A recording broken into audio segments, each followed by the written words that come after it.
Welcome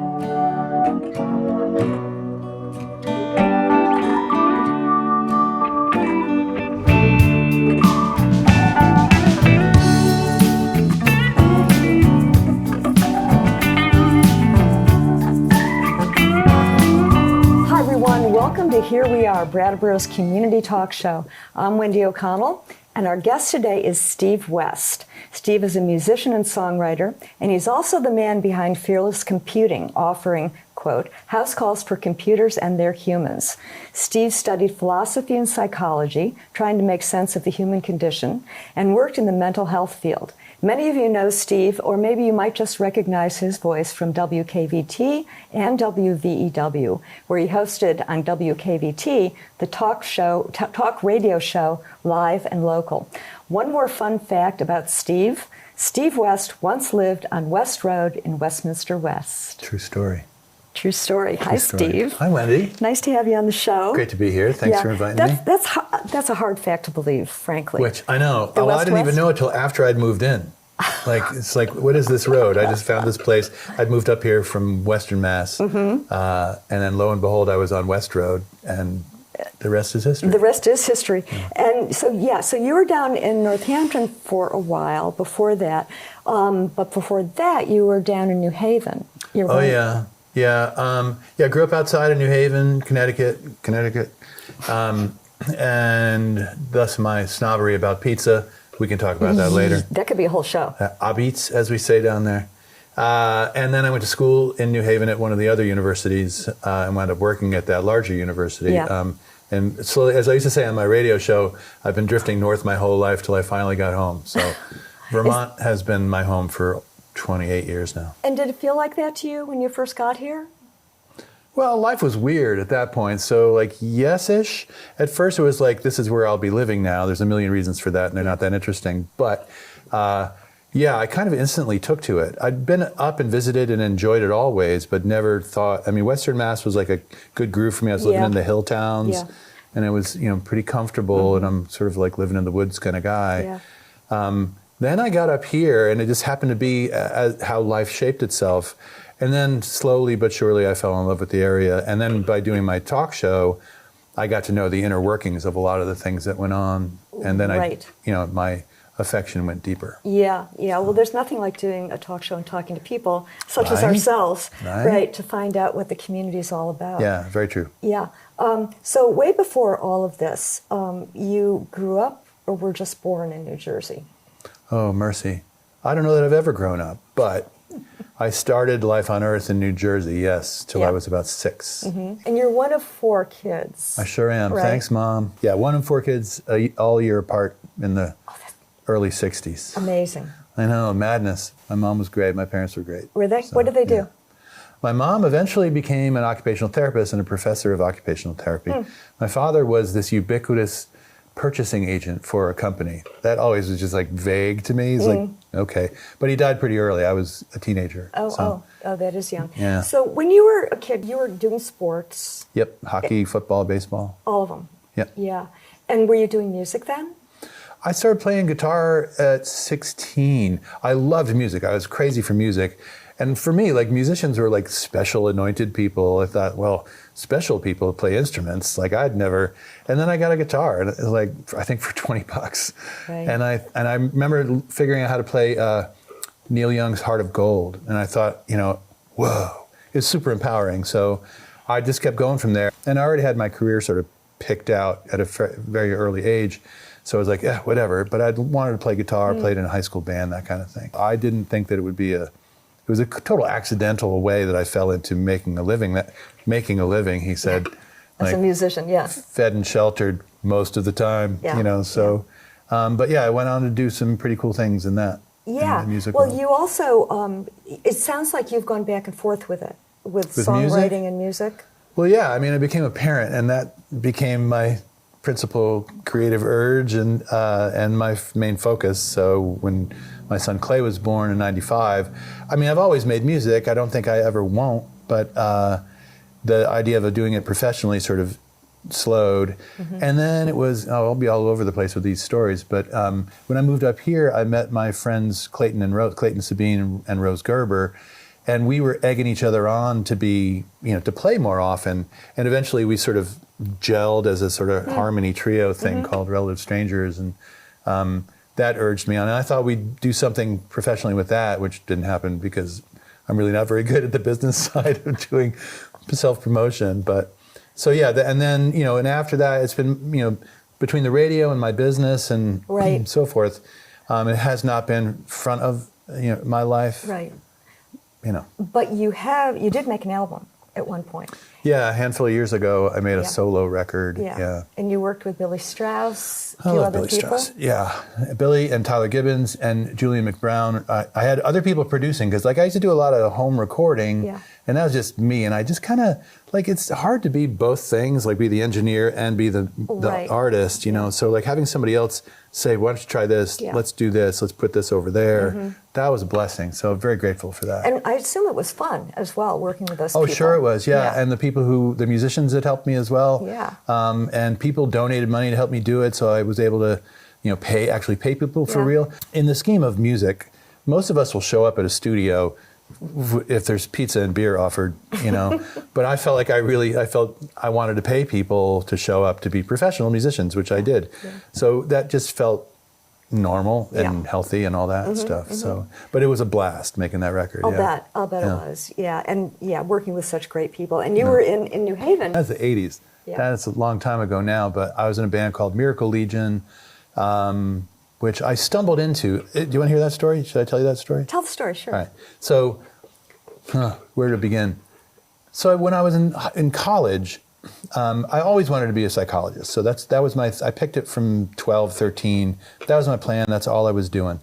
And so while I was in college, I wound up working somewhere around 20 doing kind of grunt work, but doing research in psychiatry at Yale Medical School at Yale New Haven Hospital. So I'm doing that, and I'm currying favor, and I'm planning grad school and all the things, and it's starting to get a little bit, I'm starting to get jaded about it. There's things about it that I just was not okay with. I saw a lot of, I'll just call it institutional abuse. I saw things that were just not okay, and that was not why I was drawn to the field in the first place. And it had me in a bit of a moral quandary. So while this was happening, this band in town, Miracle Legion, was growing in popularity, and I would go see them at this club called the Grotto, which is no longer there.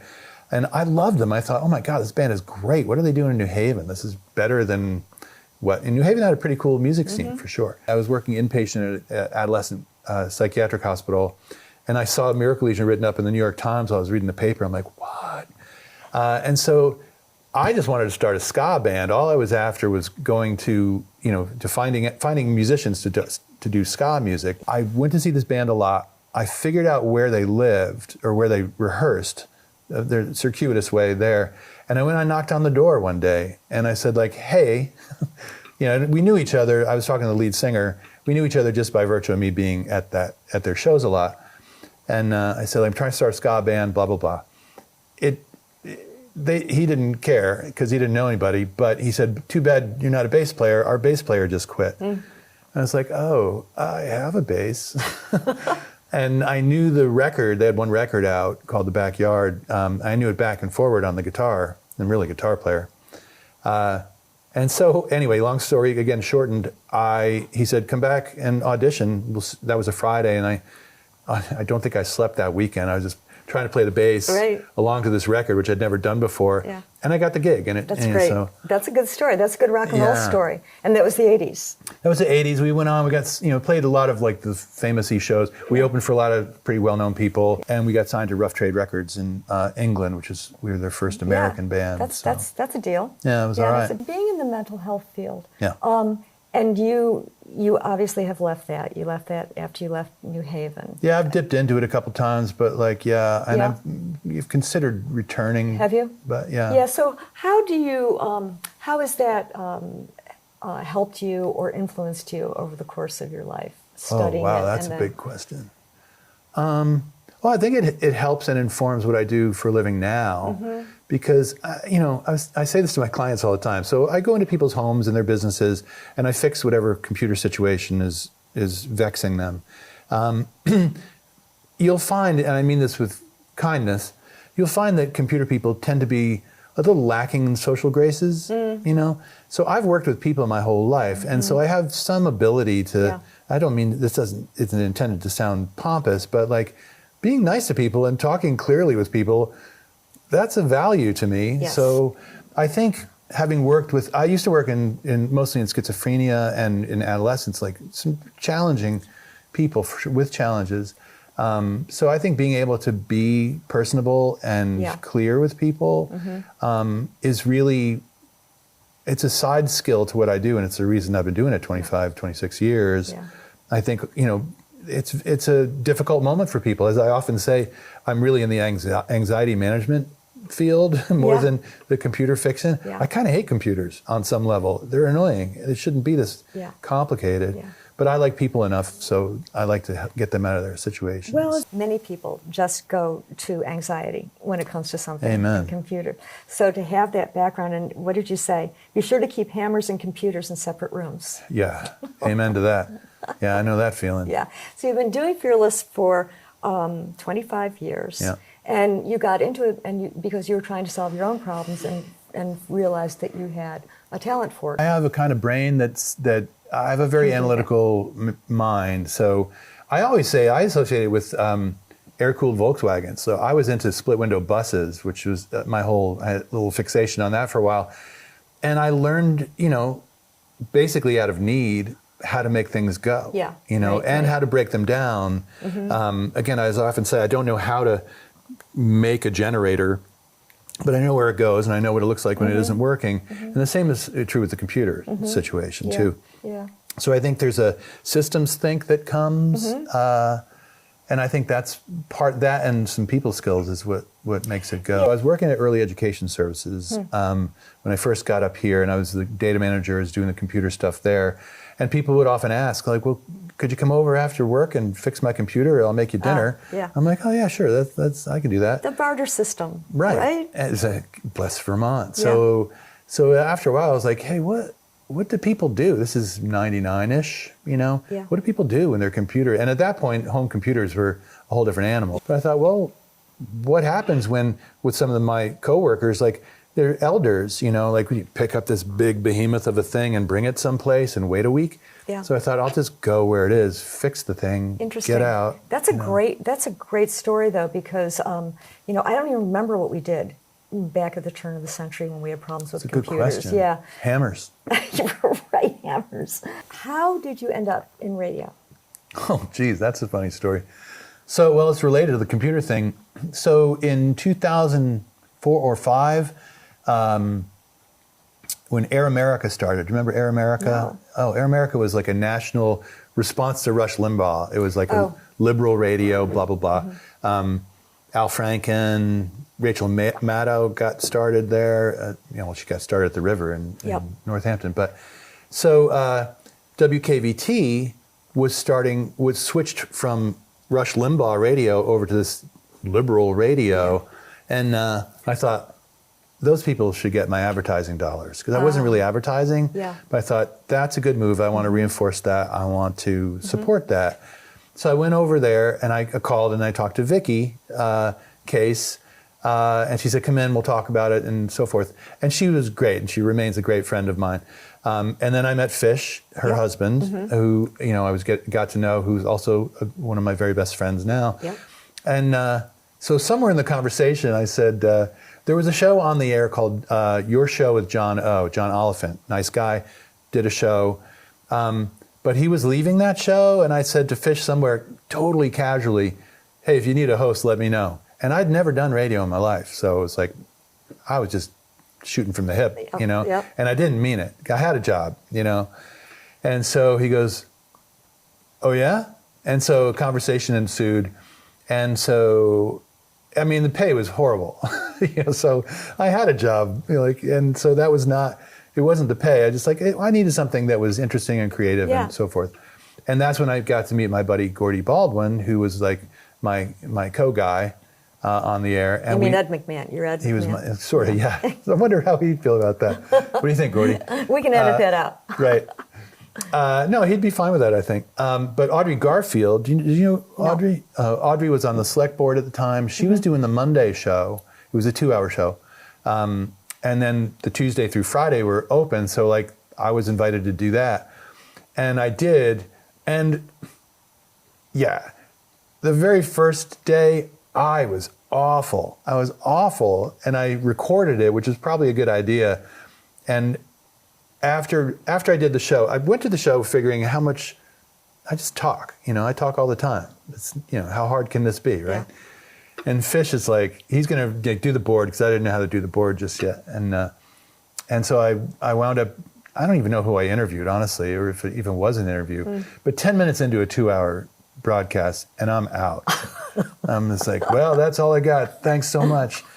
And but I had to just yammer through some crap. And I was really basically, playing radio guy, rather than just being myself. Yeah. And so I listened to that driving home, and I was like, that's just brutally bad.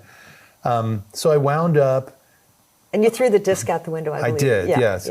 Yeah. I'm so sorry. It's the wrong, don't litter, kids. Even though they fly, they can really. Yeah. But I popped the CD out, and somewhere on the Heinsberg Road going back out to Green River is that disc. Go find it. And I vowed to myself that I was just going to have to be myself. That's all I got. I don't know what else to do. Yeah. And so I called my friend John Berkowitz, who is a very well-known activist in the area. I said, John, I've got this radio show. I suck. Can you say suck on TV? Probably. Sure. Yeah. Yeah. Public access. You can say anything. Right. Anything? Have I got stories? But John agreed to come on, and I talked to him like I talked to him, like we're talking now. Like I talk this way. And it wound up feeling very comfortable over time. Then I started to get my groove a little bit and interviewed all kinds of people for 7 years. Yeah, so you had 3 hours, 3 hours in the morning, 5 days a week. Yeah. And did you call people? How did you get in touch with people back then? Often it was Gordy or whoever was, John Donaldson, my buddy John, was also Brayton Brown. They would, they were producers. They would feed people, or people would request to be on the show. Or Fish sometimes. It depends. Came from a lot of different places, Right. It was Live and Local, which I never liked that name, but whatever. It's not bad. It covers it. It was ostensibly about what's happening in our community. And again, that was how I started. I was in town, 8 years at that point. 8 years, yeah. And so, but I got to know the inner workings, the politics. Yes, right. The politics. The art especially. And so that was the principal focus. And we had a lot of things that locked us into that. Yeah. But I had Bernie on, Peter Welch, and, national, Ralph Nader, which was Really? great. Yeah. And a lot of fairly big names. I was, thrilled to have that happen. But mostly it was regular folks in our community just telling their story, So that's not hard to do. That's what you're doing. It's like, you're in our community. What's your deal? Right, right, yeah. And one of the things, as I told you, that I almost always talk to people about because it's so interesting. Of course, everybody's story is different, but people have been here for various lengths of time, and so we all have we've accrued different impressions of the town and its changes, and also depending on our age, our references, are very specific. So you've been here for a quarter of a century now. Yeah. Isn't that wild? Yeah, well, getting almost at 98 to now, so getting close to 30. That's years, right. Yeah. That's right. So yes. So in that amount of time, Stephen, I know that you can't encapsulate the whole thing, but how has your relationship to the town and to the community changed over those years? Well, I'll admit, I think since leaving the radio, I'm less checked in on some of the inner workings, and I think in some ways, not to overshare, but I think that's also a function of getting older. It's like I just don't want to be as mad. I just. Mental health, right? Goes back to mental health. It's I'm not saying that stuff isn't worth discussing, and proper credit to all the people who are willing to get in and roll their sleeves up. Yeah. And I've been on a lot of boards. I've done a lot of work in the town. I definitely feel like I've contributed a lot of energy in the right direction, but I find myself a little bit more withdrawn than I was from that side of things. I also, excuse me, I think I also have a complicated affection for the town. I think seeing that the arc of the last 25 to 30 years, like anybody who's been here long enough, there's hardships. It's small town America. There are, very overt expressions of hard hardship. It is not a wealthy county or community, but there, as I often say, but there are other currencies. There are so many ways that it's a rich, rich place to live culturally. I mean, it's indefensible culturally. We have so many things available to us. A monstrous museum, like all the things. I won't list them. BCTV, WVEW. Yep. Lots of media, lots of art, lots of music now too. Yeah. Music. And boy, do I love the Stone Church. And a number of other places. And Brattleboro is starting to have a sort of rejuvenated musical scene as well, which is nice to know. The young kids are playing the music, and I've heard some really good bands. So I think it is complicated because I think we have to be honest. I'll be honest. Like, there's some people living hard times in this town, and always have been. Let's not kid ourselves.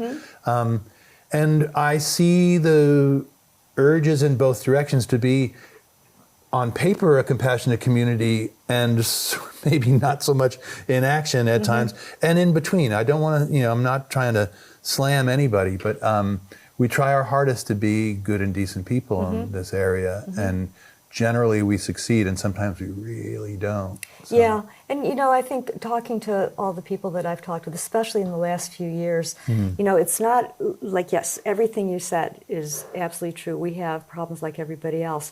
However, it's not so much about problem solving or making everything okay. Yeah. It's about allowing for the fact that Brattleboro is great and it's gritty at the same time. That's a good way of putting it. Allowing, yeah. Yeah, and allowing also does not rule out action, because I say this all the time, we do not lack for resources in this community. We've got a lot of resources. Yeah, of a certain kind. There are other resources that are wantonly lacking, but I get how you mean that. Like what? Well, money. Like everybody's like, the whole state. I mean, I don't want to go off on a rant, because you just can't keep funding all kinds of programs by raising taxes on people. And I'm as leftist as you'll find. Oh, don't do that. I'm as leftist a guy as you'll find. Yeah. My politics go very far to the left, within reason. I try to, save room for all kinds of conversation. I can usually meet people wherever they are, accepting our current far right continuum. I feel like, that conversation can be had. I think the taxing thing and the ways that people are just being wrung dry, it's unsustainable. The state has a hard time with an economic engine. Our particular area has a hard time. People are being driven out of their homes that they've been in for a long time. Right. Can't afford the taxes. So again, I don't want to get into the position of whining and ranting about it, but I think it's still a nut not yet cracked, and something's got to give. So I think were there to be more money available, more fluid resource available, where we could, you can't solve everything with money, but you can certainly relieve a lot of pain. And I was on the board of groundwork, so from the inside of that, and Morningside before that, seeing some of the up close suffering of the most vulnerable people in the community, it's a gauge we all kind of need to be looking at. 69A and other things, we need to be looking at this, even though it's hard to take on. What we're seeing here at BCTV, and I think the town in general, is media working together, collaborating more than ever. Love that, And that's a really big deal, I think, between the Commons and WVEW and the Reformer and BCTV. I'm probably leaving something out. Oh, the library. Another big source of our media in town. You're still on WVEW. Yeah, I do a show on Tuesday nights with my buddy Frederic Noyes called Noyes by Noyes West. That's so great. It's just us slinging music back and forth and talking about it and being overly opinionated. It's our shtick. So Frederic, he has some of the most eclectic, wide-ranging musical tastes I've ever encountered. And he's not even a musician. I don't get how he can know that much about music and not play an instrument, but so be it.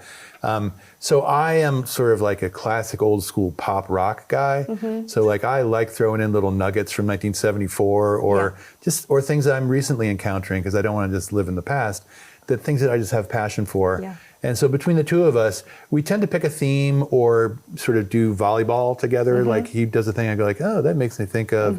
and then we play our show. Yeah. So it's really selfishly for us. And if there's vicarious appreciation, fantastic. Largely, I get to spend a couple hours with Frederic on a Tuesday. Oh, that's so great. And it works out pretty well. Yeah. So. Well, and also, if you're having fun, chances are really good there's a good percentage of people in the audience having a good time. I hope you're right. But I'm a big fan. I'm on the board at WVEW, and I'm a big fan of our community radio station. But I agree with you. When I was on the board at BCTV, that was sort of a discussion we were trying to have, but it couldn't really get off the ground. Like, how can we synthesize all of these disparate entities? The Commons, I'm a big fan. How can we bring that together into something more? And I think we're still a few iterations away from that, but I think that seems like an inevitability. Just over the last few years, it's grown so much. Yep. You know, people, like once in a while, Jeff Potter will do a transcript of one of my shows. Oh, very nice. Yeah. Or Johnny Gifford is on WVEW, right? Our executive director. Yeah. And he's got his own show. Yes, he does. And I have to say, Johnny has been an absolute injection of great energy in all of the above of what we're talking about. That's right. For sure. I agree. And again, you know, there are these different places in town where younger people, as we are seeing, are coming in and bringing different kids kind today. Of energy. I know, kids today. I can't believe that we are saying that because that's what we heard all. So in terms of the kind of music that you listen to, like do you do out vinyl? Surprisingly, no. I mean, I still have some of my original records. Yeah. There have been moments in my life where some of that has left, but I still have things that I will go to my death with. So really? Just like my first record. That's the first record I ever bought. Can you name a couple of them? Yeah, first LP I ever bought was 1977 Elvis Costello's My Aim Is True. Oh my. It's a great record. 77. It still holds up. Yeah, it's 15. Yeah. See, my memory is 45s. I do remember 45s. Do you? Absolutely. We used to go to Caldor, which is this. Oh, yeah. Do you remember Caldors? Yeah. They were 78 cents, and I'd plead with my dad, come on, because I was crazy for music. And so I would buy whatever I was able to get. And then put on a pylon with those little discs and in the drop down. Yeah, we are officially old. Yes. But that's how, and I'm a singles guy. Like I like singles, love albums, and I can get lost in that. But I was raised on top 40 radio, that kind of stuff. So I love it. I don't think I'd know top 40 radio if it, slammed up against me. You run the risk of playing the old card, saying, "Yeah, the music today is not as good when I was a kid." I really don't like that. Yeah. But I hear some schlock for sure. It's like, I feel so soulless. But it's it's the zeitgeist. It's what's happening now, and it's what it is. And it comes in. Let's acknowledge, as a pop guy, stop hitting the mic. As a pop guy, some music that I love, I know is terrible. I know it's terrible, but I have affection for it because it was of a certain era. Yes, right. And it evokes different feelings in you as well. Yeah. So, and it had its place. I mean, there was a lot of schlocky stuff. Yeah, no question about it. So we don't want to hold it off as like, back then we only made good music. No, there was a lot of junk. Right. There really was. Looking at you, the Archies. Anyway. The Archies? Oh, the Archies. Sugar. Oh, yeah. Yeah. Which actually isn't that bad a song. It's not that great either. No, but the thing is when you hear it, it gets stuck in your brain. It does, and yeah. That one it's Velcro. Especially, I'm going to erase that one. So, Steve, Wendy? Anything else you want to add to this lovely conversation? What have we not covered? We've got radio, computers, hockey. You're a big hockey guy. Hockey guy. I haven't played in a few years, though, the pandemic and other things, and getting old. But hoping to get back on the ice next year. Yeah, I'm a goaltender, and I love playing here in Brattleboro. So, if they'll have me. Do you ever play outside a rink, or is that not done? Well, yeah. I mean, I skate on the meadows once in a while. I made the mistake of skating on the Connecticut River one year, which I was advised was a really exceedingly stupid thing to do. Yeah. Did you hear a big crack? I did, and I left. And then later found one of the EMS dudes from rescue going like, "You people are insane. You go through that ice and they won't find you until spring down at the dam." Like, not worth it. So I've skated out in the meadows, and that's pleasant, it's beautiful down there. Yeah. It's such a picture to drive by and see people skating there across from the retreat farm. Yeah. Another shout out to the retreat farm. I know when I moved up here, and people had their trucks out on the thing and plowing, and like, what? I know. But that's what happened, and get out there and just pick up hockey all the time. Well, we've covered a lot of ground. That's my whole life. That's kind of it. What? Yeah, So far. I like to tell folks, we're looking at snapshot. We're looking at a snapshot of Steve West, right? Yeah. But usually what happens is that we end up taking some left turns and going down. That's all right. It's real conversation. Thank you so much, Steve. It was a pleasure. Oh, glad to. It was fine. It was fun for me as well. Yeah. So folks should tune into WVEW. Yeah, 107.7 FM or streaming online at WVEW.org if you're outside the zone. But yeah, Frederic are there almost every Tuesday at 8. Sometimes we punt, but largely we're there every Tuesday at 8 doing a couple hours. And then it must get re-aired at some point too, right? No, actually, I don't think we're in the queue for that, but we do have archives of things that people can listen to after the fact. And really, like I said, it's selfishly just us doing our thing. And if other people like it, super, Local public radio, right? Love it, yeah. Yeah, it's really fabulous. Yeah, and I shout out, as long as we're sitting here, BCTV, forever a fan. It's been around a long time. And it's an institution. VEW itself as well has really grown. Yes. And I encourage those in the community to spend a little more time with it. It's quite an array of shows, and I have my own favorites, but I won't share that. But there's some really wonderful content on there worth your time. And the other thing too is it's so varied between, again, all of our local media. Pretty much everybody is represented in one way or another. Yeah. And can be. You can have your own show. That's the thing, guys. Yeah, don't rule it out. Thanks. Thanks, so Wendy. much. Yeah. That was fun. Yeah, good. That's good. Thank you all for being with us today and hearing all about this kind of chatter that Steve and I do when we have a conversation. We could have gone on a while longer, but we will spare you. So thanks for being with us. But tune in to WVEW, Steve's show, and many others. Pick up commons that are free and on every corner in town. The Reformer is always available to us. Our library is open all the time. And BCTV, which has such a variety of shows. And again, you can have your own. So we'll see you next time, and thanks for being with us.